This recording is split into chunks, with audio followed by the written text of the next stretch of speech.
Il y a un piège que j'ignorais sur la punition et que j'ai découvert en lisant Kasdin, c'est qu'il y a une forme d'addiction aussi du côté de celui qui punit ou de celle qui punit, qui fait que plus on punit, plus on a envie de punir parce qu'on se fait du bien.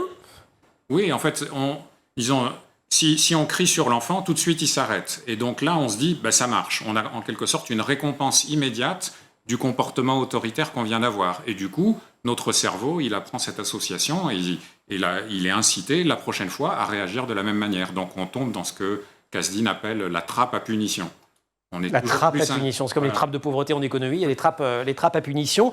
Elles empêchent aussi les punitions, le raisonnement moral, les punitions ou les ordres très autoritaires, non expliqués, l'arbitraire en quelque sorte. Ce qu'il faut, c'est éviter l'arbitraire. Oui, disons, c'est pas qu'elles empêchent le raisonnement, mais en tout cas, elles n'enseignent rien. C'est ça. Voilà, quand on punit l'enfant, il n'apprend strictement rien. Si on veut que l'enfant acquiert des principes moraux, il faut lui enseigner explicitement. Et si on veut qu'il adopte des comportements moraux, non seulement il faut lui enseigner, mais s'il a du mal à les adopter, il faut éventuellement l'entraîner un petit peu et puis le récompenser quand il y arrive. Et petit à petit, on arrive à modeler son comportement dans la direction désirée.